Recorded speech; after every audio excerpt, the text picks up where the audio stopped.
कभी अमर्त्य सेन ने कहा था कि अभी के समय का सच्चा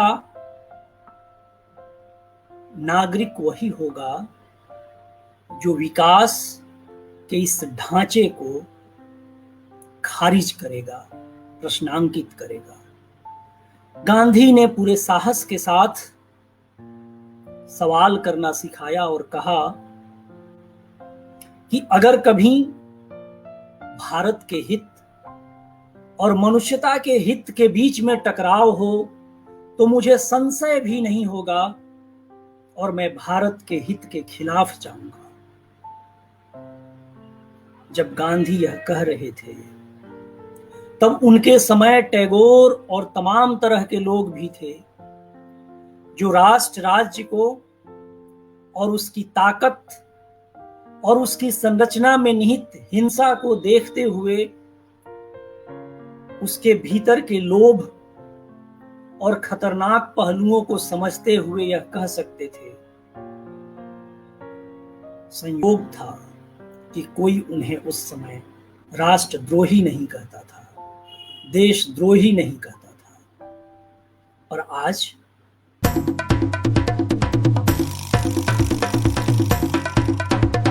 आप सभी मित्र जो यहाँ उपस्थित हैं और जो मुक्तिबोध साहित्यिक मंच नाम की एक छोटी सी संस्था इलाहाबाद की है, उससे जुड़कर आज महात्मा गांधी का स्मरण करने के लिए यहाँ मौजूद हैं। मैं उन सभी का अपनी ओर से, अपने इस मंच की ओर से, अपनी टीम की ओर से, अपने साथियों की ओर से स्वागत करता हूँ। मित्रों, आप सब परिचित हैं कि आज महात्मा गांधी और पूर्व प्रधानमंत्री लाल बहादुर शास्त्री दोनों का जन्मदिन होता है। न केवल हमारा देश बल्कि अगर यह कहा जाए कि पूरी दुनिया आज गांधी को याद कर रही है या करती है तो यह कोई अतिशयोक्ति न होगी। हम गांधी को केवल एक रस्म-अदायगी के तौर पर याद नहीं कर रहे हैं। महज 2 अक्टूबर है और गांधी का जन्मदिन है, इसलिए फर्ज अदायगी नहीं है, बल्कि यह गांधी के पास जाने, उनको समझने, उनके विचारों को जानने समझने की जो कोशिश है, उसी कोशिश का एक छोटा सा हिस्सा है कि हम गांधी को ठीक से समझें। आज भी उनको लेकर बहुत सारे वाद विवाद हैं। गांधी किसी भी सपाट नकार और सपाट स्वीकार के खांचे में, जो पारंपरिक खांचे हैं, उसमें नहीं अटते। यही गांधी की ताकत है कि वो उन खांचों का अतिक्रमण करते हैं। हमने आज का विषय चुना है, वह विषय है कि गांधी आज क्यों जरूरी है। इसमें दोनों भाव है। जरूरी अगर नहीं भी लगते तो यह भी हो सकता है कि गांधी आज बहुतों को जरूरी नहीं लगते और प्रासंगिक लगते हैं, लेकिन जैसे जैसे यह सर्वग्रासी सभ्यता हमारे सामने मुंह फैलाए खड़ी है और विकास के नाम पर दुनिया में जो मॉडल अपनाए जा रहे हैं, किस तरह से मनुष्यता और मानव सभ्यता उससे गहरे संकट में है। और भी जो दुनिया के सामने युद्ध से लेकर हथियार से लेकर, यानी मानवता के सामने जो बड़े खतरे हैं, उन सब को, और गांधी के न रहने के इतने दिनों में हम लोगों ने देखा कि दुनिया में बड़े बड़े मॉडल जो समाजवाद के थे, विचारों के बड़े बड़े मॉडल, जो बड़े बड़े प्रयोग थे, वह असफल हुए, ध्वस्त हुए। यह भी माना जाता है, कुछ लोग यह भी कहते हैं कि लोकतंत्र भी संकट के गहरे दौर से गुजर रहा है। इन सब संभावनाओं को गांधी ने बहुत पहले अपने लेखन में समझने और रेखांकित करने की कोशिश की थी। क्या हम इन सवालों को जो आज हमारे सामने मौजूद हैं, गांधी के नज़रिए से फिर एक बार देखने समझने की कोशिश कर सकते हैं? और इसी कोशिश में इस प्रश्न का उत्तर भी मिलेगा कि गांधी आज जरूरी हैं कि नहीं। कितने जरूरी हैं यह तो बाद में, लेकिन क्या गांधी के पास हमें फिर इन सवालों को समझने के लिए जाना चाहिए या नहीं। मैं अपनी ओर से अपने बीच जो हमारे आमंत्रित वक्ता हैं, जिन्होंने हमारा निमंत्रण स्वीकार किया, हमारे मंच के साथ जुड़कर अपनी बातचीत रखने की सहमति दी, डॉक्टर राजीव रंजन गिरी। पहले मैं उनका परिचय दे दूं। और फिर आप सबकी ओर से स्वागत करके उनसे अनुरोध करूंगा कि वो अपनी बात रखें। डॉक्टर राजीव रंजन गिरी महात्मा गांधी की भारत में जो पहली कर्मभूमि थी, चंपारण, पूर्वी चंपारण में उनका जन्म हुआ है। उन्होंने प्राथमिक शिक्षा अपने गांव से लेने के बाद जो उच्च शिक्षा होती है वो जेएनयू और दिल्ली विश्वविद्यालय, दोनों दिल्ली के प्रतिष्ठित विश्वविद्यालयों से, जेएनयू से एमए एमफिल और दिल्ली विश्वविद्यालय से अपनी पीएचडी की। संवेद नाम की जो प्रतिष्ठित पत्रिका है जिसके संपादक रहे हैं किशन कालजई, उसके 50 से अधिक अंकों का उनके साथ मिलकर सह संपादन किया है। वर्तमान संदर्भ के एक विशेषांक जो स्त्री मुक्ति पर केंद्रित था उसका अतिथि संपादन किया है। गांधी स्मृति एवं दर्शन समिति राजघाट दिल्ली की द्वैभाषिक, जो हिंदी अंग्रेजी में दोनों में आती है, कि पत्रिका अनासक्ति दर्शन के भूदान उनका संपादन किया है। और 3 वर्ष तक राजघाट से निकलने वाली जो गांधी दर्शन की मशहूर पत्रिका है अंतिम जन, उसका संपादन किया है। एनबीटी की पत्रिका, नेशनल बुक ट्रस्ट की जो पत्रिका है पुस्तक संस्कृति, उसके सलाहकार संपादक रहे हैं। संपादित और लिखित मिलाकर कुल उनकी 8 पुस्तकें हैं, जिसमें भाषा आंदोलन से लेकर गांधी को समझने तक की कोशिशें हैं। 2 किताबें तो बेहद मशहूर हैं उसमें।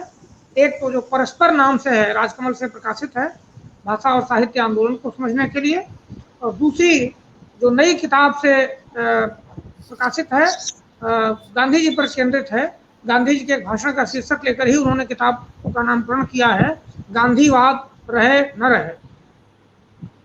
कुछ दिनों तक दिल्ली विश्वविद्यालय के सेंट स्टीफेंस कॉलेज में पढ़ाने के बाद अब स्थायी तौर पर दिल्ली विश्वविद्यालय के ही राजधानी कॉलेज में हिंदी के अध्यापक हैं। यह तो इनका एक परिचय है ही। हमारी ओर से दूसरा परिचय यह है कि गांधी साहित्य के जो पुरानी पीढ़ी के और पुराने उम्र के तो बहुत सारे लोग हैं, अध्येताओं में प्रतिष्ठित लोग, लेकिन नई पीढ़ी में जिन लोगों की गहरी रुचि है, और रुचि ही नहीं समझ है, जो लोग जिम्मेदारी के साथ गांधी साहित्य का अध्ययन करते हैं, उसको समझते हैं, उनमें डॉक्टर राजीव रंजन गिरी का नाम प्रमुख है।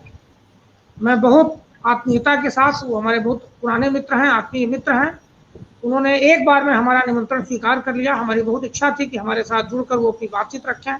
मैंने उनसे अनुरोध आग्रह किया, उन्होंने हमारा अनुरोध आग्रह स्वीकार किया। मैं अपनी ओर से, अपने सभी साथियों की ओर से और यहाँ उपस्थित अपने सभी श्रोताओं की ओर से भी उनका हार्दिक स्वागत अभिनंदन करता हूँ इस आभासी मंच पर, और उनसे अनुरोध करता हूँ कि बिना किसी विलंब के अब अपनी बातचीत आरंभ करें।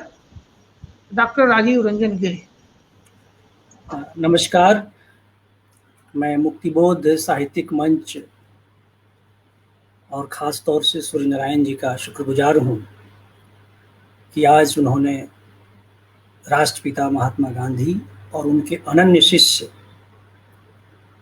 लाल बहादुर शास्त्री के जन्मदिन के अवसर पर मुझे अपने मंच पर आमंत्रित किया और आप लोगों के समक्ष अपनी बात साझा करने का अवसर दिया। जो विषय आज का है, जिसे ठीक ही सूर्य नारायण जी ने कहा, इसमें प्रश्न भी है और एक उत्तर भी है कि क्या आज गांधी जरूरी हैं, आज गांधी की जरूरत है।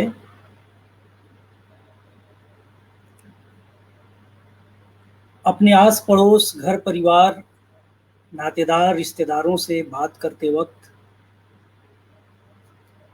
हमारे पूर्वजों में जो कुछ लोग सबसे गैर जरूरी बताए जाते हैं, महसूस कराए जाते हैं, उसमें गांधी हैं।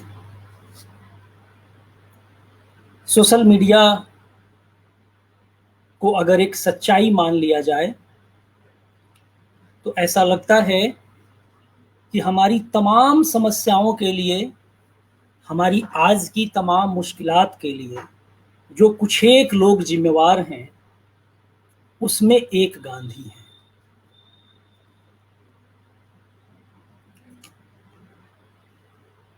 ऐसे दौर में जब बहुत जोर शोर से इस बात को कहा जा रहा है, जो पिछले कुछ दशकों में चोरी छुपे कही जाती थी बातें, चाय की चुस्कियों के साथ बंद दरवाजे में जो बातें होती थी और गांधी के गैर जरूरी होने को प्रमाणित किया जाता था,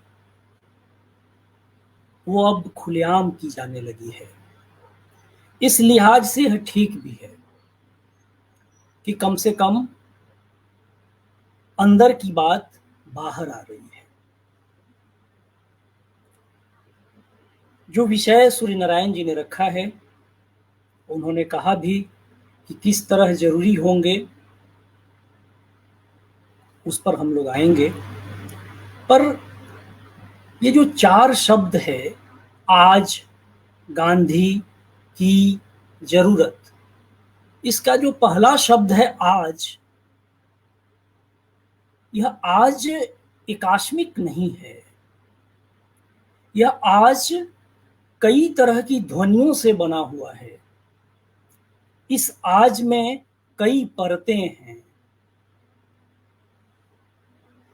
कुछ परतों के लिए, कुछ ध्वनियों के लिए, कुछ आवाजों के लिए जरूरत कम है या नहीं है, तो कुछ के लिए ज्यादा है। और यह विपर्य कई बार इस रूप में दिखता है कि जिन वजहों से मोहनदास गांधी को, महात्मा गांधी को गैर जरूरी बताया जाता है, बिल्कुल उन्हीं वजहों से दूसरी आवाजों को, दूसरे तरह के लोगों को वे बेहद जरूरी लगने लगते हैं। तो हम इस आज को समझें। इस आज में सड़क पर आजादी के इस अमृत महोत्सव के दौरान अपने हक और अपने हुकूक के लिए संघर्षरत अलग अलग तबके के लोग हैं। इसी आज में खाया अघाया मध्य वर्ग भी है। इसी आज में धर्म के संस्थानीकरण से पैदा हुए ताकतवर लोग भी हैं। इसी आज में धर्म की मूल आत्मा की व्याख्या करने वाले और उसको समझाने वाले लोग भी हैं। इसी आज में लोकतंत्र की प्रक्रियाओं से ताकत अर्जित करने वाले वे लोग भी हैं जो पद और ताकत पाने के बाद लोकतंत्र को गैर जरूरी बनाने की तमाम कोशिशें करते हैं। इसी आज में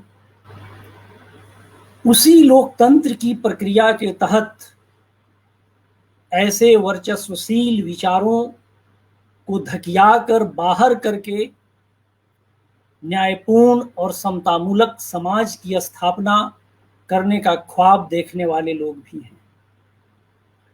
इसी आज में मुनाफाखोर और व्यक्ति को महज उपभोक्ता में बदल देने वाली पूंजी की तमाम शक्तियां हैं। और इसी आज में पूंजी और तकनीक के जरिए आखिरी लोग, हाशिए के लोगों के जीवन को कुछ सुविधाजनक बनाने वाली चीजें भी हैं। इसी आज में दुनिया भर से बाहर जा चुका उपनिवेश एक बार फिर दुनिया के अलग अलग मुल्कों में शेर के जबड़े की तरह प्रवेश करके वहां के लोगों को निगलने और अपनी दांतों के बीच उनको चबाने की कोशिश करने वाला भी है। और इसी आज में उनके खिलाफ अपनी जान की बाजी लगाकर लड़ने वाले लोग भी हैं। तो किसका है ये आज? इसी आज में बिल्कुल तीव्रतम गति से चलने वाली सवारियां हैं, और इसी आज में हम लोगों ने देखा कि कैसे सूटकेस की ट्रॉली बनाकर कोई माँ अपने बच्चे को लेटाकर बगैर चप्पल और जूते के, बगैर पानी और भोजन के हजारों किलोमीटर का फासला अपनी फौलादी जीद से पार करने वाले मजदूर भी हैं। किसका है यह आज? दरअसल गांधी या गांधी की तरह समाज को बदलने और न्यायपूर्ण व्यवस्था और एक पूरी संरचना बनाने का ख्वाब देखने वाले तमाम लोगों की जरूरत भी निर्धारित होगी। आप जिनकी निगाह से इस आज को देखेंगे, या आपका पक्ष इन तमाम पहलुओं में से जिनको बहुत ही सरल कोटि के तौर पर मैंने बांटने की कोशिश की, आपकी तरफदारी जिनके हिसाब से तय होगी, आपको जरूरत भी उसी हिसाब से महसूस होगी। जो दूसरा शब्द है गांधी, ये कौन सा गांधी? मोहनदास गांधी, जो एक संज्ञा था, एक नाउन, या अपने तमाम संघर्षों की वजह से विशेषण में बदलने वाला महात्मा गांधी, या राष्ट्रपिता, या बहुतों के लिए बापू, या बहुतों के लिए मलंग बाबा? कौन सा गांधी? संज्ञा या विशेषण वाला?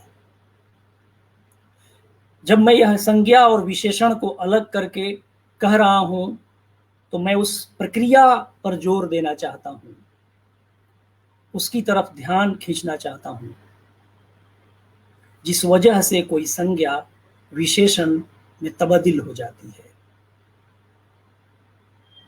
दुनिया जिस गांधी को याद कर रही है, विशेषण गांधी को, एडजेक्टिव गांधी को, क्या संज्ञा गांधी, नाउन गांधी के संघर्षों और ख्वाबों की उपेक्षा करके उस विशेषण को याद किया जा सकता है? इन दो तत्वों से, इन दो अवयवों से जो आखिरी शब्द है जरूरत, वह निर्धारित होगा और नियंत्रित भी।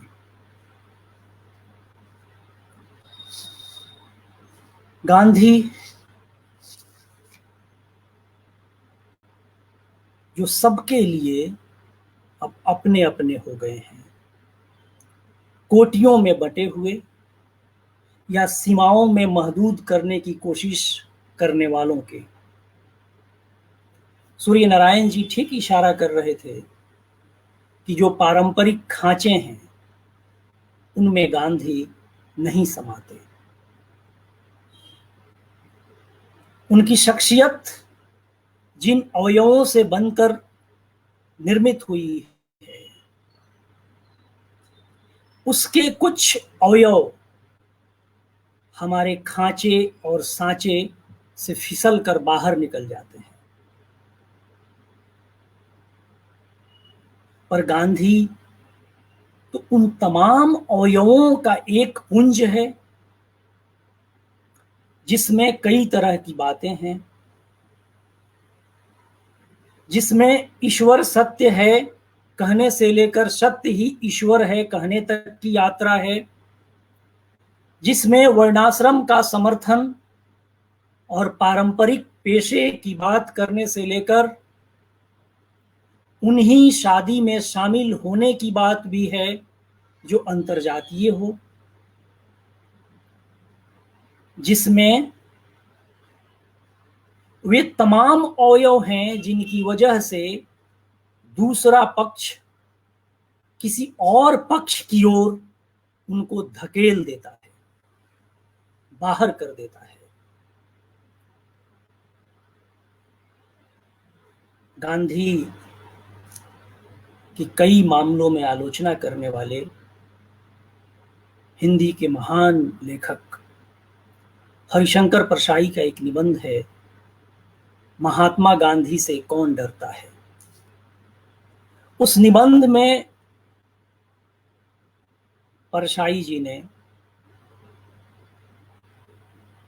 अलग अलग समूहों की, अलग अलग विचारों की नुमाइंदगी करने वाले लोगों की, प्रतिनिधियों की बात की है जो गांधी से डरते हैं, और इसके जरिए एक समुच्चय गांधी की प्रस्तावना की है उन्होंने, जो उनकी आत्मा तक जाती है। आज जब हम लोग उन पर बात कर रहे हैं, संयोग से हिंदू धर्म का पितृपक्ष चल रहा है, तो क्या इसी पितृपक्ष की तरह गांधी की याद की जाती है? अगर ईमानदारी से सोचना हो तो इसका जवाब हां भी होगा और नहीं भी। हां इस अर्थ में कि जिन लोगों ने गांधी को महज कुछ प्रतीकों में, कुछ मूर्तियों में सीमित करने की कोशिश की है,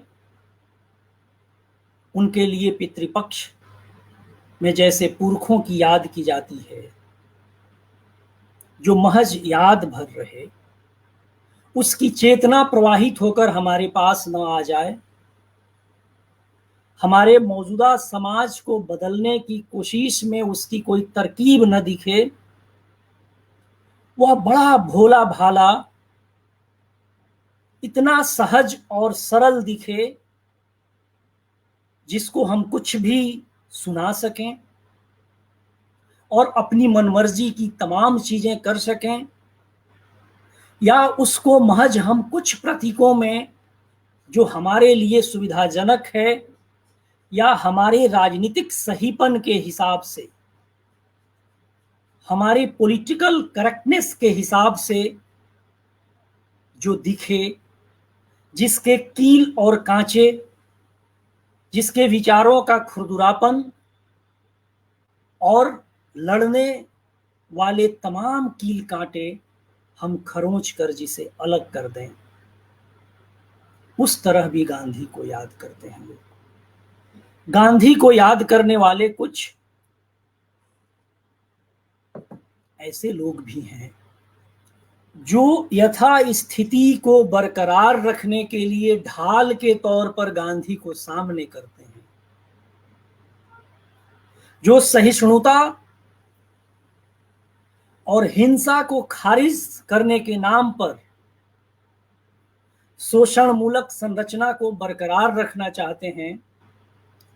ऐसे लोग भी हैं, ऐसी शक्तियां भी हैं।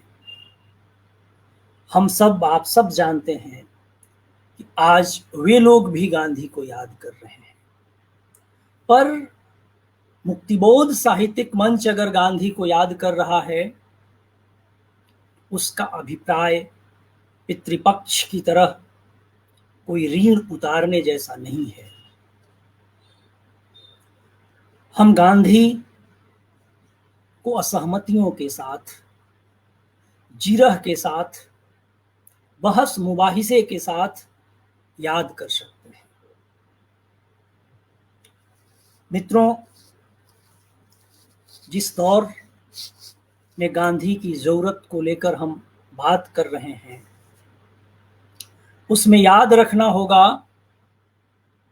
कि गांधी ने निर्धनता को, गरीबी को सबसे बड़ी हिंसा कहा था। और जब हम लोग यह चर्चा कर रहे हैं तो दुनिया की इजारेदार पूंजी ने अपनी शक्ति और सामर्थ्य के बल पर दुनिया के आबादी के बहुलांश को उसके मस्तिष्क को अपने कब्जे में ले लिया है। कुछ एक घरानों और परिवारों के पास दुनिया की 90% से ज्यादा प्राकृतिक संसाधन केंद्रित हो गए हैं, नियंत्रित हो गए हैं उनके द्वारा। दुनिया के कई मुल्कों की जीडीपी से ज्यादा कुछ एक व्यावसायिक घरानों की आर्थिक ताकत हो गई है। ऐसे समय में गांधी उन लोगों के लिए ढाल हैं। उनकी मुनाफा को कायम रखने के लिए भी गांधी को व्याख्यायित किया जाता है और अपने तमाम धत्कर्मों कुकर्मों के बचाव के लिए भी गांधी को याद किया जाता है, उनकी जरूरत पर बल दिया जाता है। पर क्या सच में वो गांधी के अनुकूल है, उनकी आत्मा के अनुकूल है, उनके सोच विचार उनके दर्शन के अनुकूल है? आप उम्मीद कीजिए कि अगर गांधी होते अभी तो कहां खड़े होते। मैं जब सोचता हूं गांधी को तो अपनी अल्प बुद्धि में मुझे यह लगता है कि जो समूह सर्वाधिक वंचित है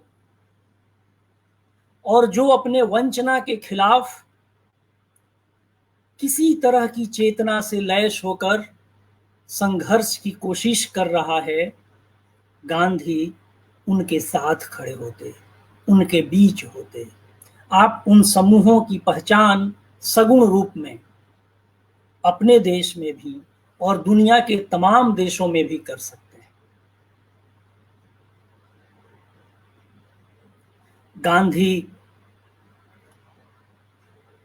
जब हिंसा की बात करते थे, जब अहिंसा की बात करते थे, तो वे उसके भीतर अहिंसक हिंसा की बात के प्रति भी पूरे तौर पर सचेत थे। जो सांस्कृतिक हिंसा होती है, जो हमारे विचारों, हमारी शब्दावली, हमारी भाषा के भीतर किसी समूह को अन्य बनाकर उसके प्रति जो हिंसा की कोशिश होती है, उसके प्रति भी पूरे तौर पर सचेत थे और हमें सचेष्ट कर रहे थे, उसे दिखा रहे थे। उनके जमाने में हिंसा का पर्याय उपनिवेश था, जिसके खिलाफ वे लड़ रहे थे।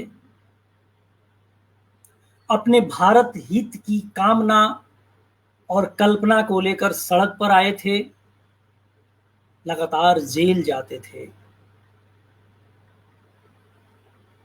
वह उपनिवेश खत्म हो गया, पर उसके बाद विकास की पूरी संरचना जो आई दुनिया के तमाम देशों में, हमारे देश में भी, उसमें आंतरिक उपनिवेश को अनिवार्य अवयव के तौर पर स्वीकार किया गया। उसमें शहरों के लिए गांवों को उपनिवेश की तरह बनाने की कोशिश हुई। उसमें भारत के भीतर लंकाशायर और मैनचेस्टर बनाने की कोशिश हुई और तब जो भूमिका भारत को दी गई थी अंग्रेजों के द्वारा, वह आदिवासी इलाकों, जंगल, नदी और पहाड़ और वहां के निवासियों को उसी तरह ट्रीट किया गया। गांधी ने पूरे साहस के साथ सवाल करना सिखाया और कहा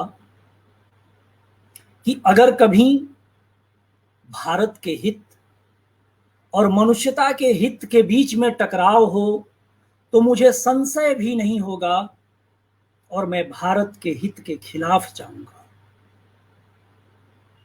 जब गांधी यह कह रहे थे तब उनके समय टैगोर और तमाम तरह के लोग भी थे जो राष्ट्र राज्य को और उसकी ताकत और उसकी संरचना में निहित हिंसा को देखते हुए उसके भीतर के लोभ और खतरनाक पहलुओं को समझते हुए यह कह सकते थे, संयोग था कि कोई उन्हें उस समय राष्ट्रद्रोही नहीं कहता था, देशद्रोही नहीं कहता था। और आज अगर आप अपने देश के किसी अनैतिक हित के खिलाफ सोचने और सार्वजनिक तौर पर बोलने की कोशिश करें तो ये तमाम तमगे आपको मिलेंगे और आपके साथ वही व्यवहार होगा जो शायद तब अंग्रेज भी अपने विरोधियों के साथ करने से एक पल को कतराते थे। तो गांधी की आज जरूरत इस आंतरिक उपनिवेश की संरचना को समझने और उसे खारिज करने के लिए भी है।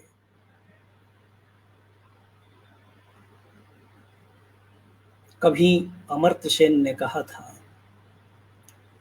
कि अभी के समय का सच्चा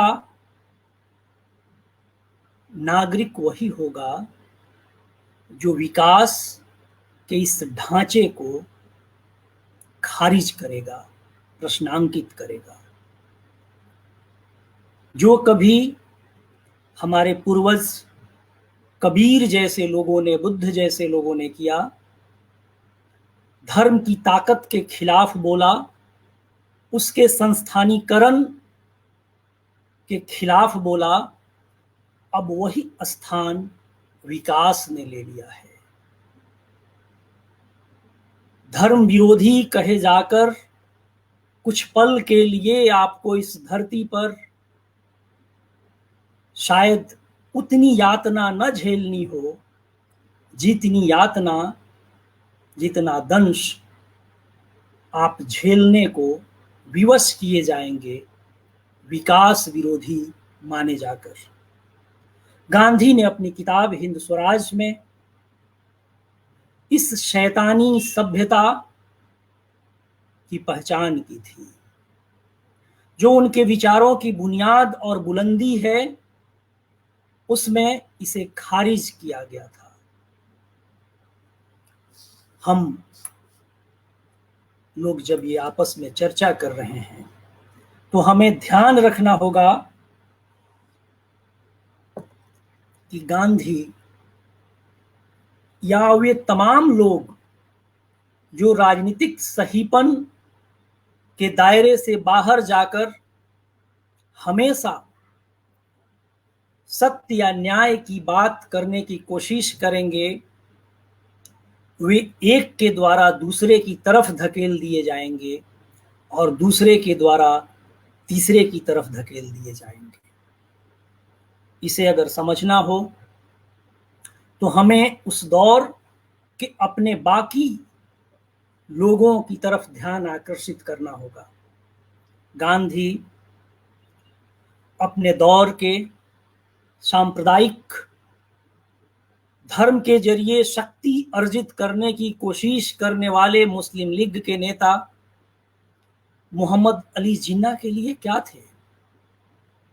एक चालाक हिंदू, हिंदुओं के हितों की रक्षा करने वाला प्रछन्न व्यक्ति। पर उसी समय हिंदुओं की प्रतिनिधि बनने का दावा करने वाले लोगों के लिए गांधी क्या थे? जिन लोगों ने गांधी को 6 बार हत्या करने की कोशिश की और अंततः 30 जनवरी को ये सफल हुए, उन विचारों की नुमाइंदगी करने वाले लोगों के लिए गांधी क्या थे? एक मुस्लिम परस्त। उसी दौर में गांधी अपने कटु आलोचक और जिनसे वाद विवाद संवाद के क्रम में बदल रहे थे, वे उस बाबा साहब डॉक्टर अंबेडकर के लिए क्या थे? हिंदू ब्राह्मणी सत्ता की रक्षा करने वाला एक चालाक व्यक्ति। और उसी के समानांतर इस सत्ता की हिंदू धर्म के भीतर वर्चस्व और उपनिवेश जैसी व्यवस्था बनाने को कटिबद्ध रहने वाले और उसके बचाव में दृढ़ संकल्पित लोगों के लिए क्या थे? अछूतों की बात करके हिंदू धर्म का नाश करने वाला एक धर्मद्रोही। मैं कहना यह चाहता हूं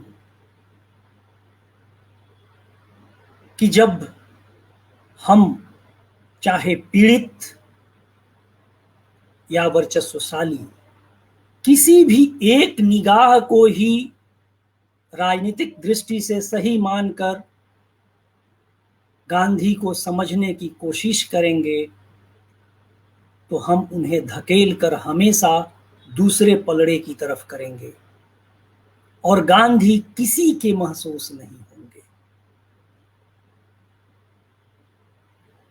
तो क्या गांधी किसी के दुख की परवाह नहीं करते थे? किसी वंचना, किसी हाशिए के लोग, किसी प्रताड़ित लोगों के पक्षधर नहीं थे? मुझे लगता है कि गांधी के कटु आलोचक भी इस पर हामी नहीं भरेंगे। गांधी जो हमारे लिए जरूरी हैं वे मंदिर और आश्रम में मूर्तियों में बना दिए गए गांधी नहीं हैं। वे गांधी पग पग यात्रा करने वाले और पूरे साहस के साथ हर तरह के न्याय और अधिकार के प्रति लड़ने वाले लोगों की आवाज बुलंद करने वाली शख्सियत के तौर पर ही दिख रहे हैं। गांधी इस मनुष्य जगत के उच्चतर जीवन के ध्येय की प्राप्ति में सहायक नहीं मानने की वजह से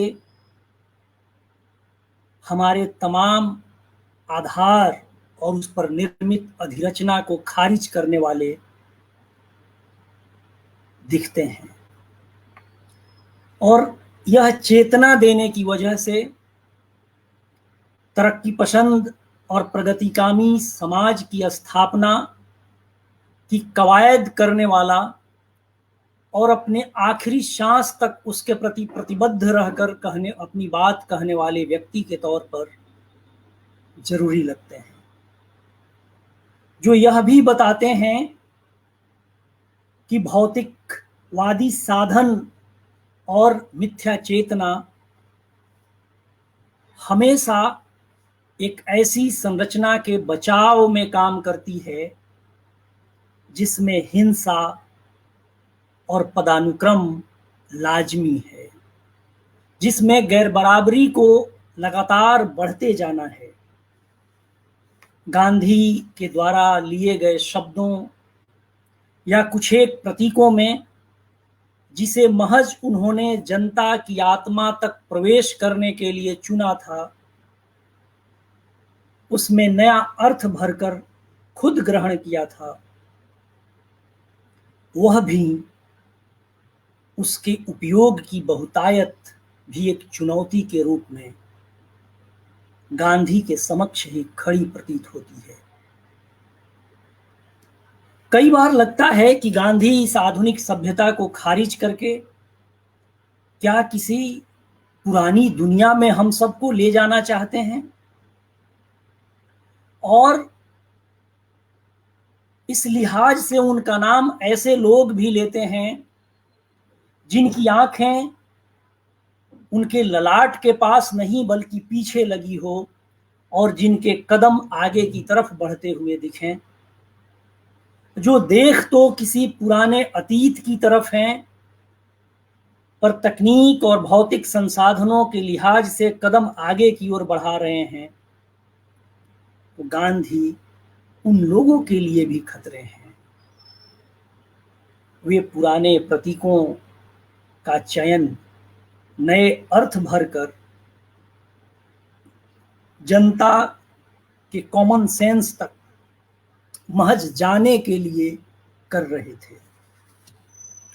आज पूरी दुनिया में जिस तरह की राजनीति चल रही है, उसमें जो प्रत्यय नीति है वह दिनों दिन समाप्त होता गया है, और जो राज है, जो सत्ता की बुनियाद और जो ताकत और वर्चस्व की बुनियाद पर टिका है, जहां विचारों की बहुलता और असहमतियों के सौंदर्य को कुचलने की कोशिश हो रही है, उसकी स्थापना हो रही है।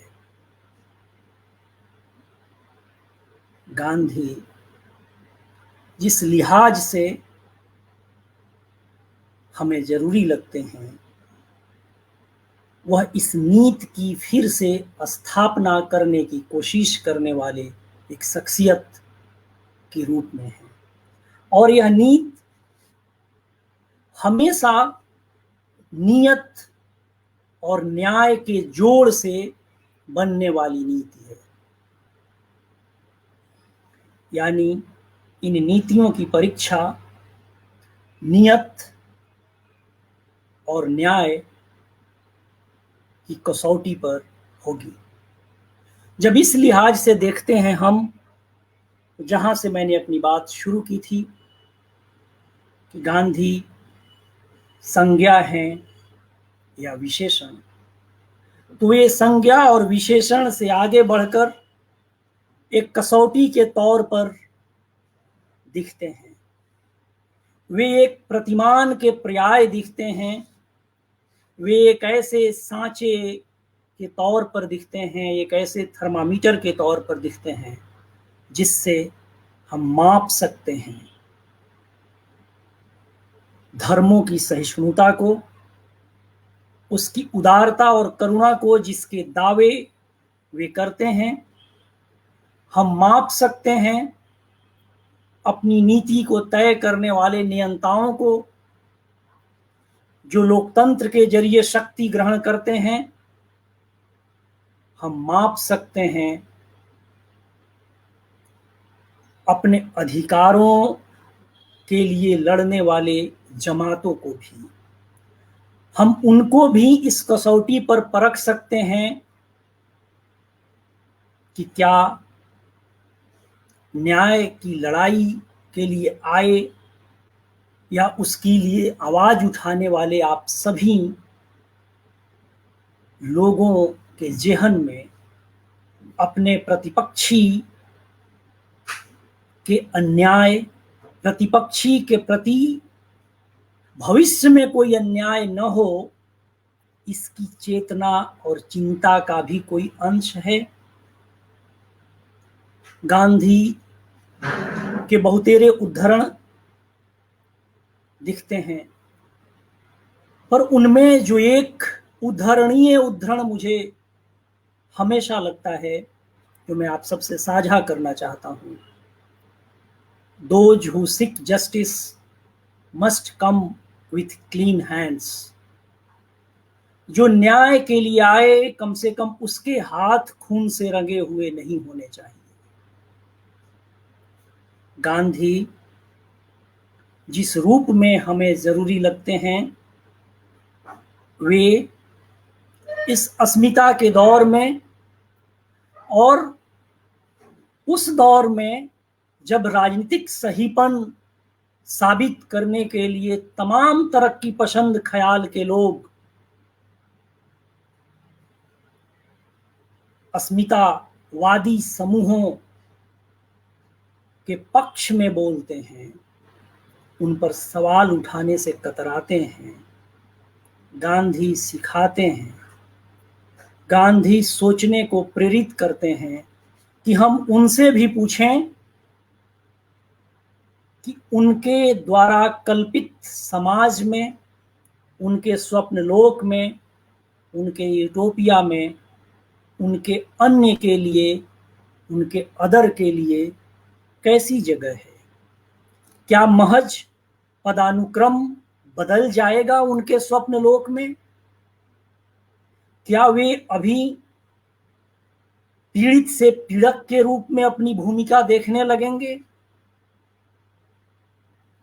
तो इस तरह के राजनीतिक सहीपन को खारिज करके सोचने और दृढ़ता के साथ अपनी बात कहने की सीख देने के तौर पर भी गांधी जरूरी लगने लगते हैं। और आखिर में जिसे गांधी के कटु आलोचक बाबा साहब डॉक्टर अंबेडकर ने भी स्वीकारा, वह उनका अहिंसा और सत्याग्रह का सिद्धांत। और इस रूप में हम देखें तो डॉक्टर अंबेडकर गांधी के दिखाए और बताए मार्ग के ही राही आजीवन बने रहे, भले ही वे उनकी कितनी भी आलोचना करते रहे हों।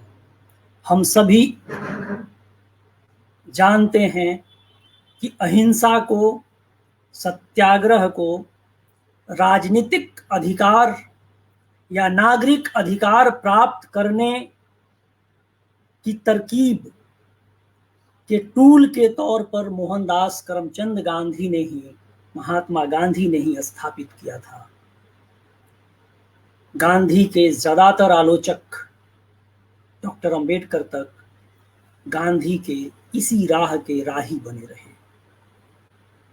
इस रूप में गांधी जरूरी लगते हैं। बहुत बहुत शुक्रिया आपका। अब कुछ सवाल होगा तो बात की जाएगी। बहुत शुक्रिया।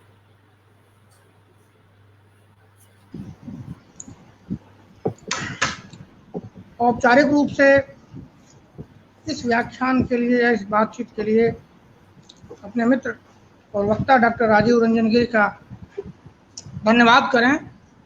उसके पहले दो बातें यहाँ सूचना, एक तो सूचना के तौर पर और एक अंश मैं पढ़ना चाहता हूँ, छोटा सा कोटेशन। सूचना यह है कि हम लोगों ने सोचा था कि अगर कोई महत्वपूर्ण सवाल उभरेगा तो उस पर पूरक वक्तव्य के रूप में वो अपनी बात और कहेंगे। पर यहाँ जो टिप्पणियाँ आई हैं, जो दिख रही हैं, उन टिप्पणियों में इस व्याख्यान को सराहा ही गया है, उसकी सराहना ही की गई है, उसकी बहुत सारी बातों से सहमति व्यक्त की गई है।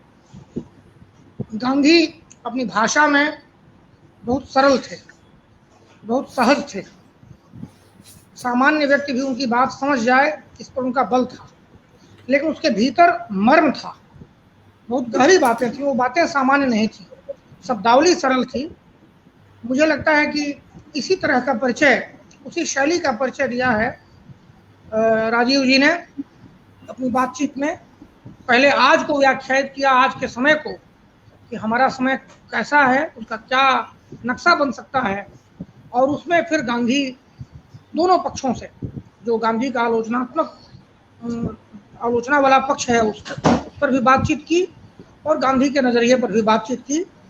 मित्रों, हम यहाँ स्पष्ट कर दें कि हम, जैसा उन्होंने शुरू में ही कहा, कि हम किसी श्राद्ध पक्ष में पितृ स्मरण की तरह गांधी को याद नहीं कर रहे हैं, बल्कि खुली आंखों और खुले मस्तिष्क से आलोचनात्मक विवेक के साथ गांधी के पास जा रहे हैं, सहमतियों और असहमतियों के साथ जा रहे हैं। लेकिन एक रास्ता गांधी का भी है, यह तो हम मानेंगे। हमारे समय को समझने का, 20वीं शताब्दी को समझने का, आज जो संकट है उस संकट के सूत्र गांधी के समय से कैसे जुड़ रहे हैं, इसको समझने का एक नज़रिया, एक रास्ता, एक आंख गांधी की भी है। जो महत्वपूर्ण दृष्टियाँ हैं उनमें एक महत्वपूर्ण दृष्टि उनकी भी है। मैं एक छोटे से कोटेशन के साथ, एक बहुत ही चिर परिचित पुस्तक है लोगों की, मेरे सपनों का भारत, जिसमें विभिन्न विषयों पर गांधी जी के कथन, संपादकीय टिप्पणियों और वक्तव्यों के अंश संकलित किए गए हैं। नवजीवन प्रकाशन मंदिर से छपी है यह। उसकी एक छोटी सी टिप्पणी पढ़कर मैं अपनी बात खत्म करूंगा, धन्यवाद दूंगा। यह टिप्पणी यंग इंडिया, जो गांधी जी का अखबार था, उसमें 10/9/1931 को ये छपी हुई है। मैं ऐसे संविधान की रचना करवाने का प्रयत्न करूंगा जो भारत को हर तरह की गुलामी और परावलंबन से मुक्त कर दे, और उसे आवश्यकता हो तो पाप करने तक का अधिकार दे। मैं ऐसे भारत के लिए कोशिश करूंगा जिसमें गरीब से गरीब लोग भी यह महसूस करेंगे कि वह उनका देश है, जिसके निर्माण में उनकी आवाज़ का महत्व है। मैं ऐसे भारत के लिए कोशिश करूंगा जिसमें ऊंचे और नीचे वर्गों का भेद नहीं होगा और जिसमें विविध संप्रदायों में पूरा मेल जोल होगा। ऐसे भारत में अस्पृश्यता या शराब और दूसरी नशीली चीज़ों के अभिशाप के लिए कोई स्थान नहीं हो सकता। उसमें स्त्रियों को वही अधिकार होंगे जो पुरुषों को होंगे। क्योंकि शेष सारी दुनिया के साथ हमारा संबंध शांति का होगा, यानी न तो हम किसी का शोषण करेंगे और न किसी के द्वारा अपना शोषण होने देंगे। इसीलिए हमारी सेना छोटी से छोटी होगी। ऐसे सब हितों का, जिनका करोड़ों मूक लोगों के हितों से कोई विरोध नहीं है, पूरा सम्मान किया जाएगा, फिर वे हित देसी हों या विदेशी। अपने लिए तो मैं यही कह सकता हूँ कि मैं देसी और विदेशी के फर्क से नफरत करता हूँ। यह है मेरे सपनों का भारत। इससे भिन्न किसी चीज़ से मुझे संतोष नहीं होगा। मुझे लगता है कि इस व्याख्यान से हमने गांधी को समझने की जो छोटी सी कोशिश की, हमारी संकल्पना थी कि फिर से समझें गांधी। एक बार में न पढ़ के ख़त्म किए जा सकते हैं, न समझ के ख़त्म किए। कोई दावा नहीं कर सकता कि हमने समझ लिया। बार बार उनके पास जाना होगा, बार बार पढ़ना समझना होगा, और उसकी एक मजबूत कड़ी है यह व्याख्यान। अभी आज सुबह मैंने उनका एक व्याख्यान जो समालोचन ब्लॉग पर है, लेख, उसको भी पढ़ा और वो लगाया भी है आप सबके लिए। तो मुझे लगता है कि ये हमारी कोशिश फिर से गांधी को पढ़ने और समझने की एक कोशिश है। उसी प्रक्रिया में इसको देखा जाना चाहिए। मैं अपनी ओर से, अपने साथियों की ओर से, यहाँ उपस्थित अपने श्रोता मित्रों की ओर से, और यहाँ से जिन लोगों ने शेयर करके विभिन्न मंचों पर इस व्याख्यान को जोड़ा, उन सब की ओर से अपने मित्र डॉक्टर राजीव रंजन गिरी का इस सारगर्भित व्याख्यान के लिए आभार प्रकट करता हूँ, और सभी मित्रों का जो यहाँ जुड़े रहे उनके प्रति भी आभार प्रकट करता हूँ। हम फिर इस कोशिश को जारी रखेंगे। ये कोशिश आज खत्म नहीं होगी, न कोई रस्मदायगी है। मैं बार बार कह रहा हूँ, हम फिर इस बातचीत को आगे बढ़ाएंगे, इसमें और लोगों को शामिल करेंगे। लेकिन इस गोष्ठी को आज यहाँ विराम देते हैं, इस बातचीत को आज यहाँ विराम देते हैं। और डॉक्टर राजीव जी को बहुत बहुत धन्यवाद। बहुत बहुत शुक्रिया सर।